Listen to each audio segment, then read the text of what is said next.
lá no primeiro livro de Samuel, capítulo 7.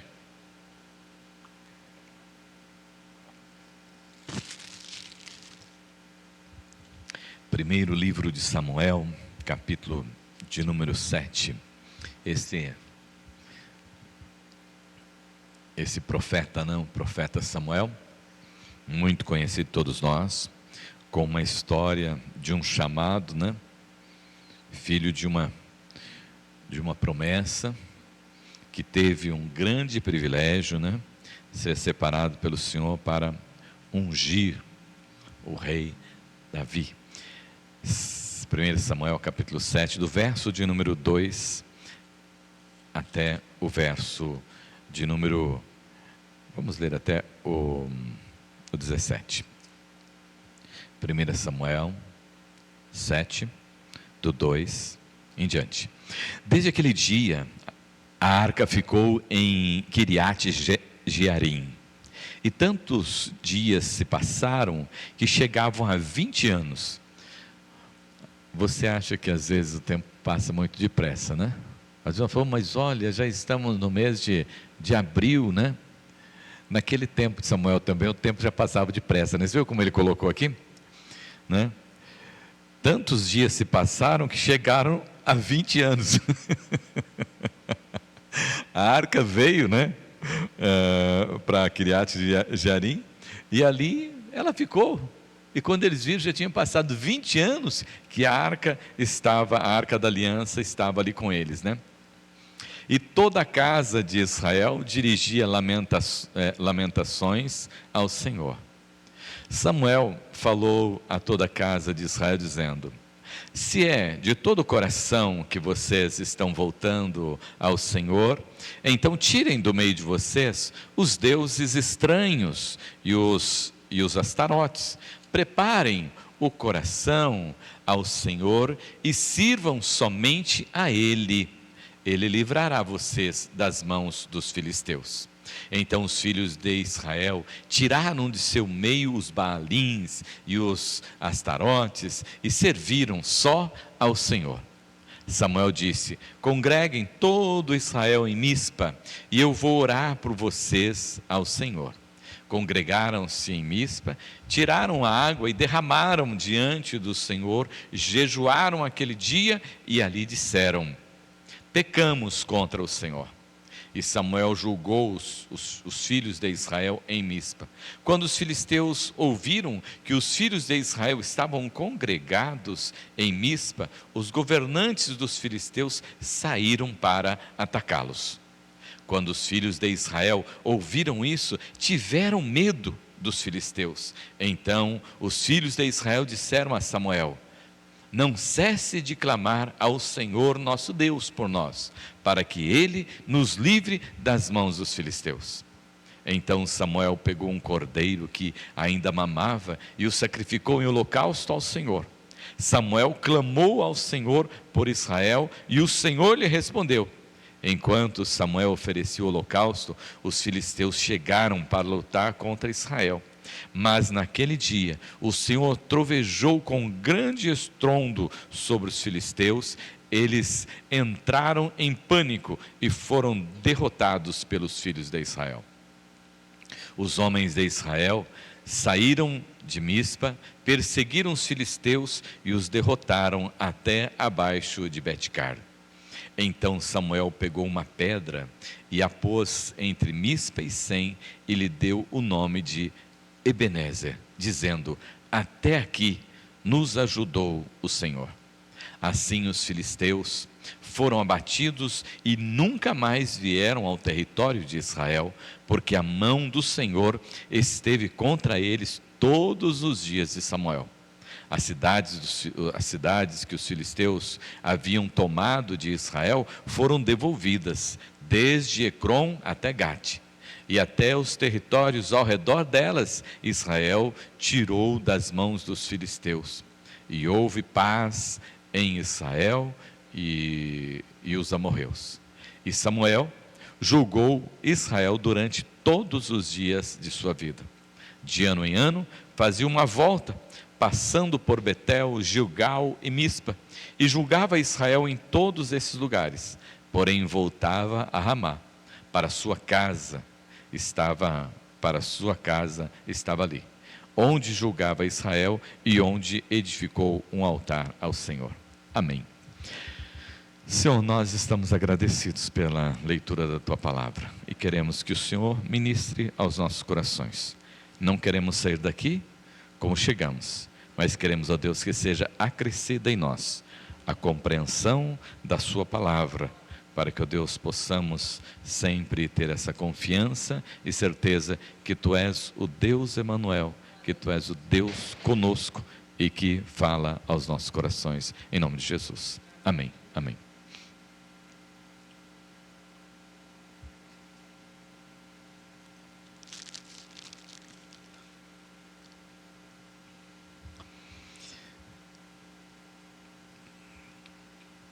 Sempre queremos que algo aconteça na nossa vida e sempre estamos buscando algo para nós.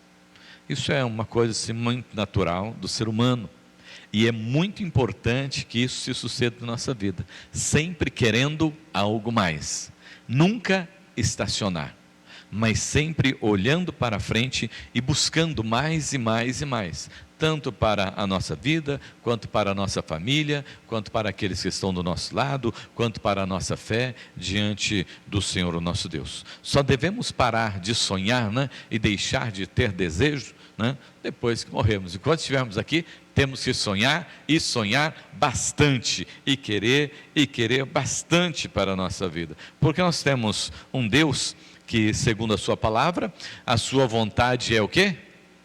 Boa e agradável. Então a vontade do Senhor nosso Deus é boa, né? É boa, é perfeita e é agradável. Então nós devemos querer sempre mais e mais do Senhor, o nosso Deus, porque Ele tem o melhor para nós.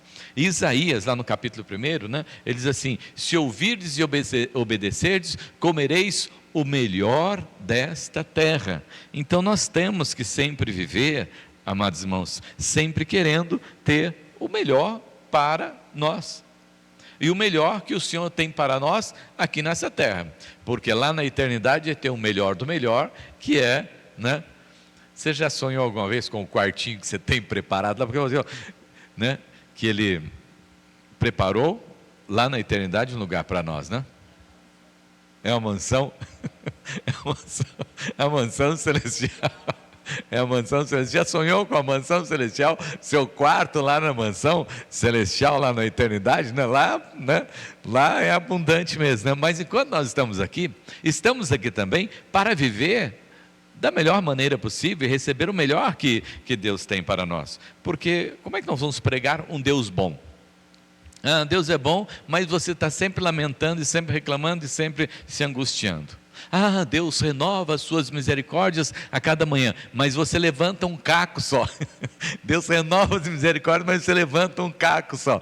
Não, se nós servimos ao Senhor, nós precisamos viver, né, da melhor maneira possível, né, e ter o melhor que Deus prepara para nós aqui nos nossos dias, né? Começa pelo nosso levantar, começa lá pelo nosso café da manhã, né? Você tomar aquele café da manhã gostoso, né? Ter prazer de levantar pela manhã, né? E tomar o seu café, não sei que hora se levanta, se é às 6, se é às 7, se é às 8, se é até às 10, né? Mas é importante que você se levante alegre, vá lá, tome o seu café da manhã gostoso, agradeça ao Senhor por esse café da manhã que você toma, né? Porque Deus quer que nós vivamos aqui nessa terra intensamente. Porque senão o nosso coração, se nós não estivermos satisfeitos, nosso coração estará triste, né? E a Bíblia diz que o coração alegre formoseia o rosto. Aí você vai andar sempre com aquele, né? Como que é dito? Aquele rosto do quê? Parecendo o quê mesmo? Maracujá de gaveta, né? Todo triste, né? Todo murcho, né? Não, sempre alegre, né? Sempre feliz, porque nós cremos num Deus todo-poderoso, né? Um Deus que tem cuidado de nós, né? E que alegra sempre o nosso coração, porque a sua vontade é boa, é perfeita e é agradável. Aí o inimigo olha para você, né, e vê você nessa situação e fala assim: olha só, e ele diz que a vontade de Deus é boa, perfeita e agradável, mas olha como ele está, né? Eu que não quero viver desse jeito, né? E o povo de Israel, eles estavam vivendo um tempo muito, muito difícil, porque os filisteus sempre estavam ali atormentando eles, né? E tinham levado a Arca da Aliança, e eles tinham ficado distante dessa fé. Aí então, como as coisas começam a ir mal para os filisteus, porque eles estavam lá com a Arca da Aliança, né? E o Deus deles tinha caído lá, né? Tinha caído na frente da Arca da Aliança. Eles colocaram o Deus de pé, o Deus deles caiu, a imagem do Deus deles caiu diante da Arca da Aliança de novo, né? Quebrou os dois braços, né? Falei, tem alguma coisa errada aqui, vamos mandar essa Arca da Aliança embora. E eles mandaram, né, a Arca da Aliança de volta para Israel. Só que o povo recebeu a Arca da Aliança e eles ficaram ali, né?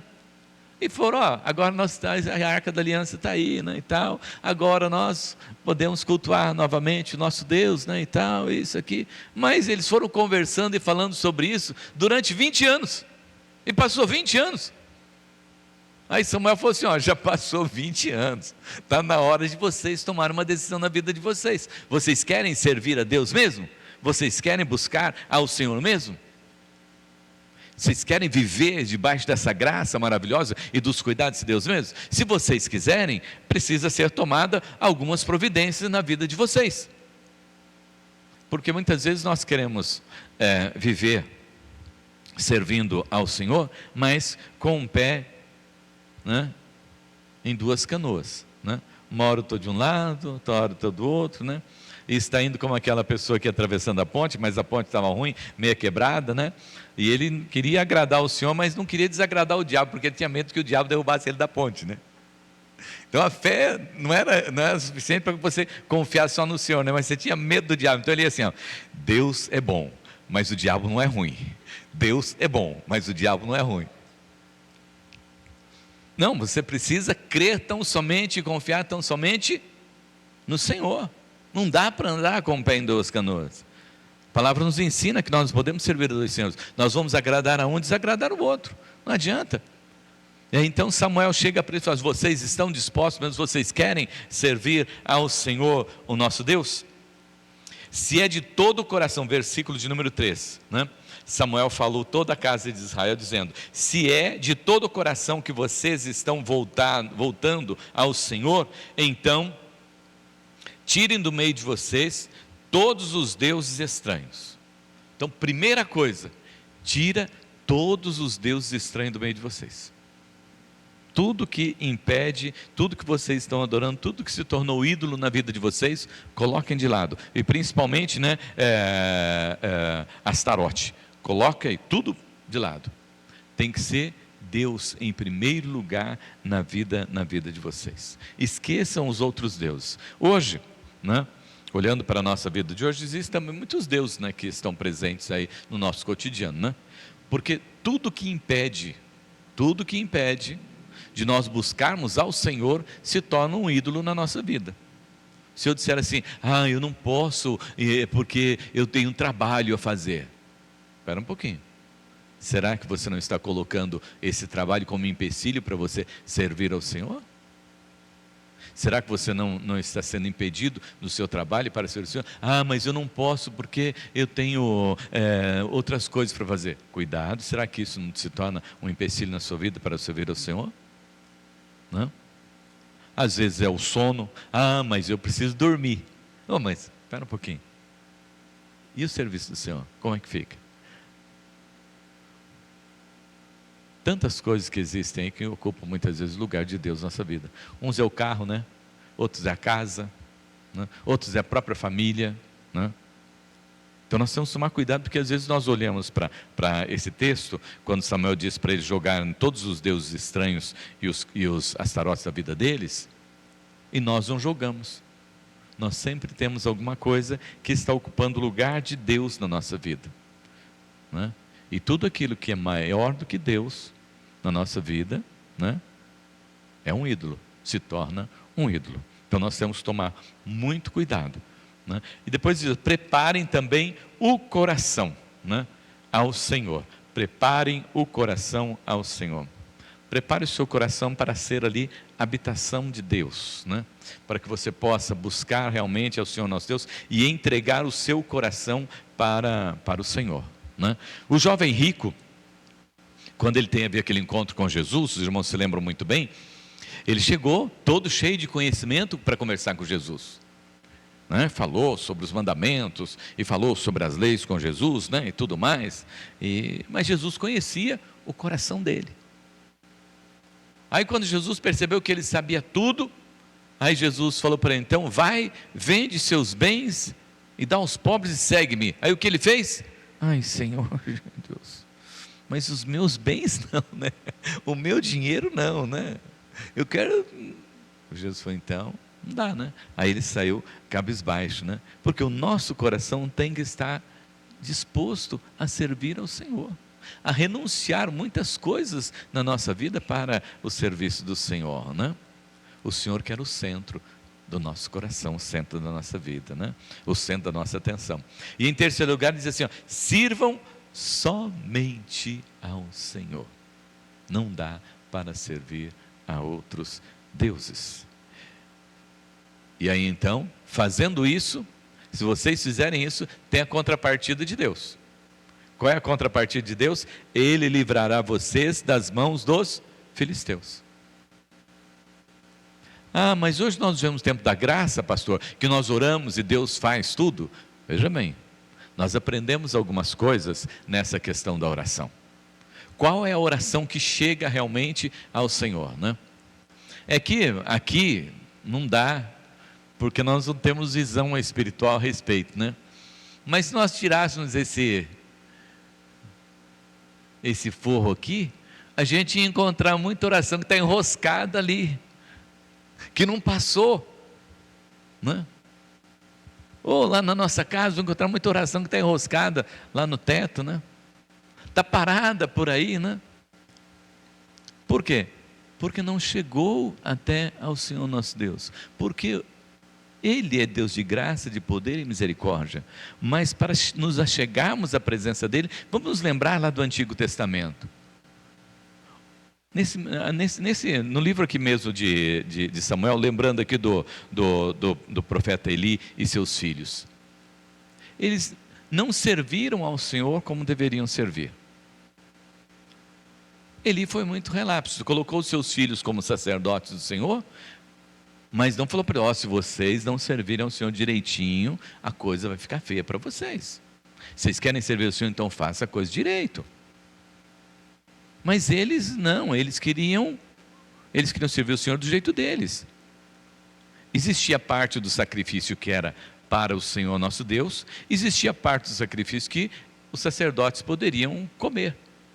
Mas os filhos de Eli, eles não queriam comer as partes que ficavam para o sacerdote. Eles queriam comer as partes que eram colocadas para oferta ao Senhor.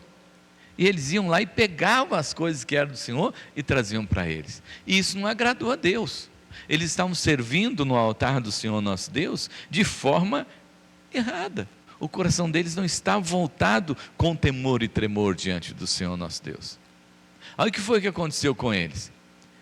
Veio a guerra, os filisteus vieram, eles saíram para a batalha, levaram a arca da aliança, os 2 filhos de Eli morreram, e os filisteus ficaram com a arca da aliança. Por que motivo? Porque eles não estavam de acordo com o ensinamento do Senhor nosso Deus, servindo ao Senhor nosso Deus. Deus não ouve a nossa oração se nós não estivermos também alinhados com Ele. Vai ser palavras lançadas ao vento. Isaías capítulo 1, ele fala assim, ó, eu não ouço a oração de vocês. Quando vocês estão orando, eu não ouço a oração de vocês. Suas mãos estão cheias de sangue por causa do pecado. Então não é porque eu vou orar que Deus vai ouvir a minha oração. Primeiro eu tenho que estar com a minha vida em ordem. Primeiro eu tenho que lançar fora todos os ídolos da minha vida. Primeiro eu tenho que dispor o meu coração para estar ao serviço do Senhor, né? Primeiro eu tenho que servir tão somente ao Senhor meu Deus, para que Ele possa ouvir a minha oração e se agradar da minha oração. Aí então, verso 4 diz: então os filhos de Israel tiraram de seu meio os Baalins e os Astarotes e serviram só ao Senhor. Aí eles se tornaram pessoas assim, exclusivas do Senhor. A quem você serve? Eu sirvo ao Senhor, o Deus de Israel. A quem você serve? Tão somente ao Senhor, o Deus de Israel. Então, agora está todo mundo assim? Está todo mundo disposto só a servir somente ao Senhor? Sim. Então aí Samuel chama todos eles. Fala, então vem aqui, vamos nos congregar lá em Mispa. E aí então, olha só o que Samuel disse para ele. Venha, que nós vamos agora congregar lá em Mispa. E agora, depois de vocês terem tomado essa decisão, eu vou orar por vocês. Por quê? Se tivesse feito oração antes, ia adiantar alguma coisa? Não ia adiantar nada. Houve um tempo em que estava acontecendo algumas coisas assim, de movimentos assim, espirituais, muito sério acontecendo, né, em alguns lugares, né? E Deus, não sei porquê, né, Ele me chamou para fazer essa obra assim, em alguns lugares, e a gente sempre estava disposto. Mas isso começou antes de ir para o seminário, né? Eu tive uma experiência de expulsar demônios, né? Antes de terminar o seminário. Foi lá no período do seminário que eu tive essa experiência. Aí fui procurar conhecer, saber, né? Aí tinha um senhor lá da primeira igreja, que ele tinha pertencido, né, a um centro espírita lá, e eu fui conversar com ele, né, tudo mais, aprender como eram essas coisas, e como fazia essas coisas, né, e como funcionavam essas coisas, para eu não passar vergonha, né? E Deus me chamou, me colocou nesse ministério. Então começou antes lá em Londrina, antes de eu terminar o seminário, né? E depois, quando eu fui lá para a Fartura, nós teve um tempo que era um trabalho de aparecer muita gente mesmo opressa. Muita gente opressa. E a gente sempre estava orando, indo em casa, orar, fazendo estudos com algumas pessoas na igreja, né? E aí então as pessoas ficavam sabendo, né? Ficavam sabendo e mandavam me chamar lá: o pastor Gilmar, o senhor pode ir, né? Aí eu falei assim: eu vou, né? Aí um dia uma pessoa de uma outra cidade mandou uma irmã da igreja falar: pastor Gilmar, pode ir lá orar lá na minha casa e tal, porque está acontecendo o seguinte, lá quando chega a noite, os pratos voam dentro de casa, né? As xícaras caem, né? É um negócio horrível lá. Pastor Gilmar, pode ir lá? Eu falei assim: irmã, eu vou. Só que eu quero que você pergunte para essa pessoa só uma coisa, para eu ir lá. Eu vou, mas antes de eu orar na casa dela, eu quero saber se ela vai aceitar Jesus como único e suficiente Salvador da vida dela. Pergunta para ela, se ela disser que sim, eu vou. Aí ela foi, conversou com a pessoa, e a pessoa falou: não, eu não quero ouvir do Evangelho, nem quero aceitar Jesus, eu não quero ser evangelizado, eu quero só ficar livre desse negócio que acontece aqui dentro da minha casa. Eu falei assim: então, irmã, sinto muito, mas eu não vou, porque eu só vou orar para essa pessoa depois que ela entregar a vida dela para Jesus. Só vou orar depois que entregar a vida para Jesus, porque é assim que as coisas vão acontecer. Aí eu até contei o testemunho para ela: olha, tem uma família que morava lá num sítio, e nós fomos lá, aconteciam umas coisas estranhas, só que primeiro, eu fui lá com uma pessoa da igreja, primeiro eu conversei com a família, todos eles aceitaram a Jesus, né? Todos eles aceitaram a Jesus, e aí então nós oramos. Aí disseram: pastor, depois daquele dia, nunca mais nós ouvimos barulho nenhum. Nunca mais nós fomos incomodados por nada aqui nessa casa. Mas era terrível. Mas primeiro, Jesus no coração. Primeiro, Jesus na vida. Para depois eu poder orar. Porque se eu for orar com uma pessoa que ela não entregou a vida, não vai resolver em nada. E Samuel fez isso com o povo. Se vocês deixarem todos os ídolos de vocês e dispuserem o coração de vocês a crer no Senhor e servirem somente ao Senhor, nós vamos orar, nós vamos buscar juntos. Aí então, quando eles fizeram, Samuel chama, né, congregaram todo Israel em Mispa, e eu vou orar por vocês ao Senhor. Agora Samuel está pronto para orar, e o povo está pronto para receber a oração e também a bênção do Senhor nosso Deus. E o que é que eles fazem no versículo 6? Rapidamente nós concluímos aqui. Eles congregaram em Mispa, tiraram a água e derramaram diante do Senhor, e jejuaram aquele dia ali, e disseram: pecamos contra o Senhor. Então Samuel leva o povo a duas atitudes aqui, né, que fazia parte das festas do povo de Israel. Primeiro, derramar água, no sentido de se derramar na presença do Senhor nosso Deus, no sentido também de derramar e aquilo, o passado, ir embora, né? E você viver uma nova vida, né? Lá em 1 Samuel 1,15, Ana chora e se derrama na presença do Senhor nosso Deus, né? No sentido de se derramar, de buscar ao Senhor com toda a intensidade, né? Então eles derramaram água nesse sentido, de estarem se derramando na presença do Senhor, e de estar deixando todo um passado velho para trás para viver o novo do Senhor. E eles jejuaram. O jejum é a busca da santificação da nossa vida, da mortificação da nossa carne, dizer não para a nossa carne e dizer sim para Deus. Aí então eles jejuam ali, consagrando as suas vidas ao Senhor, dizendo: Senhor, nós pecamos, nos perdoe. E aí o milagre acontece. E quando os filisteus ouviram que eles tinham se reunido, lembra quando isso aqui aconteceu com eles aqui?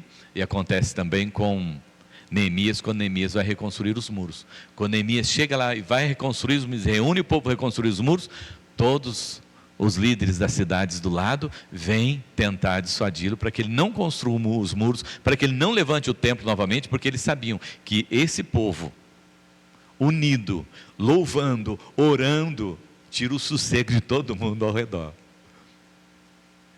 E não foi diferente aqui com Samuel.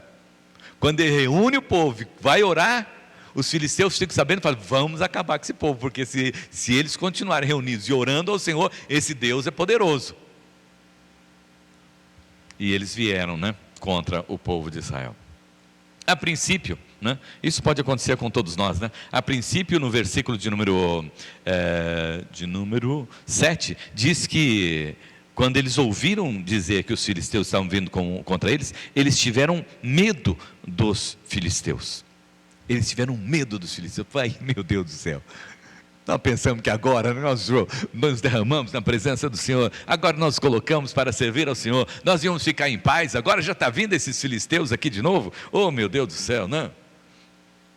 Quanto mais oro, mais luta aparece. Glórias a Deus por isso, né? Aí eles ficam com medo, né? Mas o medo é bom, né? O medo é uma coisa boa. Agora que eles estão ali, os filisteus vêm de novo. Oh, mas que assombração terrível que são esses filisteus, né? Quando isso vai acabar? Mas estava prestes a acabar, viu? Aí então, eles com medo, o que eles fazem? Então os filhos de Israel disseram a Samuel: não cesse de clamar ao Senhor nosso Deus por nós, para que Ele nos livre das mãos dos filisteus. Não é assim, não é que nós também fazemos? Quando a luta vem: ô Maria, ore por mim. Ô Docidinho, não esquece de orar por mim, assim, ó. Ô Dito, ora por mim. Ô Sônia, ora por mim, né? Ô Dona Edi, ora por mim. Ô seu Ivo, ora por mim lá, viu? A coisa tá difícil, a luta tá grande aqui, né? Aí o povo, a hora que viu os filisteus, falou: Samuel, só tem um caminho, Samuel. Ora por nós aí, né? Coloca a nossa vida no altar do Senhor nosso Deus, porque ó, nós entregamos tudo, agora nós somos do Senhor. Aí Samuel, agora entendendo que eles tinham realmente consagrado ao Senhor, Samuel oferece um sacrifício ao Senhor, né? Faz um holocausto ao Senhor de um cordeiro. E Samuel clama ao Senhor por Israel, né? O versículo de número 9. E o Senhor respondeu imediatamente, né? E o Senhor respondeu imediatamente. Por isso nós temos que entender que há oração que elas são respondidas de imediato. Há oração que nós vamos ver a resposta dela um pouco mais tarde. E tem oração que você não vai ver a resposta dela, mas os seus filhos e aqueles que vêm depois de vocês virão a resposta. E eles vão dizer: olha, papai orou tanto por isso, mamãe orou tanto por isso, e eles foram e não viram acontecer. Mas agora nós estamos vendo acontecer, né? Mas agora nós estamos vendo acontecer. Eu queria tanto que tivesse acontecido no tempo dele para eles verem, né? Mas eles não viram, mas você está vendo. Então, Deus responde para nós, né? De imediato, depois, né? E pode ser que você não veja a resposta da sua oração, mas continue orando, né? Mas aí, no verso de número 10, assim, mas naquele dia, trovejou o Senhor com grande estrondo sobre os filisteus, e eles entraram em pânico e foram derrotados pelos filhos de Israel. Não foram os filhos de Israel que derrotaram os filisteus. Quem derrotou os filisteus foi o Senhor.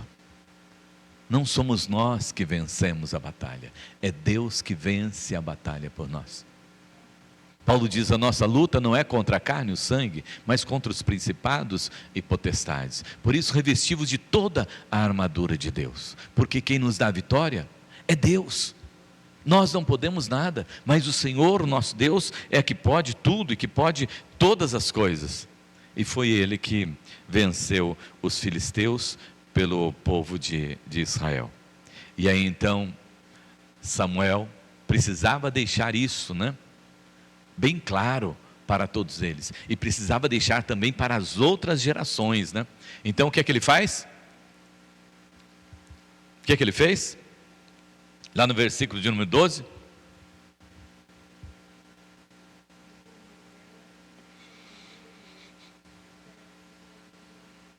Então ele pegou uma pedra, colocou uma pedra de ajuda, né?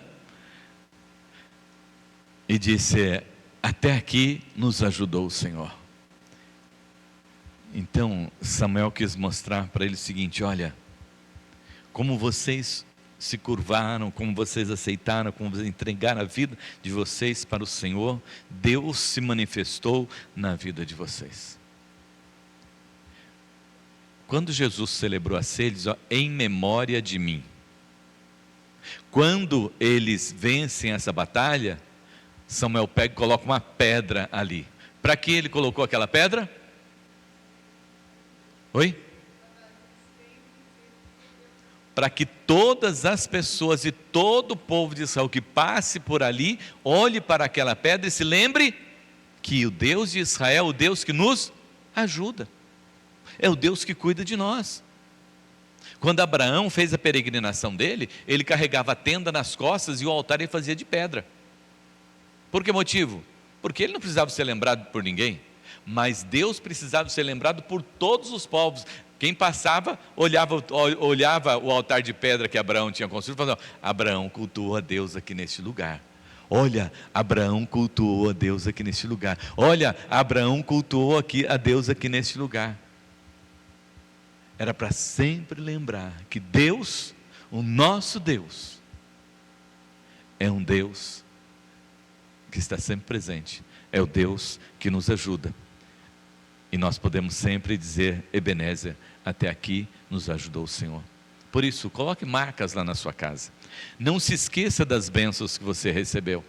Não se esqueça de agradecer aquilo que você tem recebido do Senhor nosso Deus. Não se esqueça de dizer: Ebenezer, até aqui nos ajudou o Senhor. Ainda que tenham outras lutas pela frente, mas reconheça sempre que Deus tem te ajudado até aqui. E vai te ajudar até no final. Até Ele vir buscar, né? Ele vai ajudar até Ele vir buscar. Fica tranquilo, porque até Ele vir te buscar, Ele vai cuidar de você. Amém? Você crê nisso? Então vamos repetir? Vamos repetir. Ebenezer, até aqui nos ajudou o Senhor. Ebenezer, até aqui nos ajudou o Senhor. Ebenezer, até aqui nos ajudou o Senhor. Terceira vez. Ebenezer, até aqui nos ajudou o Senhor. Amém. Que a mão do Senhor seja sempre sobre a sua vida, para te ajudar, para te conduzir, sempre em vitória. Não importa que muitas vezes o inimigo pareça forte, não importa que muitas vezes a gente até fique com um pouco de medo, mas temos que ter a certeza de que o Senhor está conosco. E como disse, né, o profeta para o seu servo, né, maior é aquele que está conosco do que o que está no mundo. Maior é o que está conosco do que o que está no mundo. Ebenezer, até aqui nos ajudou o Senhor. Amém. Feche teus olhos. Santo, eterno e maravilhoso Deus, esta é a tua palavra. É a palavra, Senhor meu Deus, que traz a revelação da sua graça, do seu amor e do seu poder para as nossas vidas. Mas é também, ó Deus, a palavra que nos desafia a uma tomada de atitude, a uma mudança, a uma busca tão somente do Senhor e a colocar o Senhor em primeiro lugar nas nossas vidas. Obrigado, Deus, porque somos exortados a isso e queremos, Senhor, viver cada dia mais e mais perto do Senhor, mais e mais consagrado ao Senhor, mais e mais santificado diante do Senhor para o louvor da sua glória. Por isso, Deus, vem, Senhor, e usa, Senhor meu Deus, o seu povo, Pai. Vem, Senhor meu Deus, e abençoa o teu povo, Senhor. Ajuda-nos, ó Deus, a nos derramar e jejuar e consagrar as nossas vidas ao Senhor, para que a sua glória, Senhor, seja vista em nós e através de nós, Pai. Queremos colocar muitas pedras, Senhor, na nossa vida. Queremos levantar, Senhor Deus, muitos altares na nossa vida, Senhor, para podermos dizer sempre, Pai, até aqui o Senhor nos ajudou, até amanhã o Senhor nos ajudou, até depois de amanhã o Senhor nos ajudará, e até Jesus Cristo voltar, o Senhor nos ajudará, porque o Senhor é o nosso Deus, o Ebenezer. Aleluia, amém. Glórias a teu nome, Senhor. Amém, amém, amém.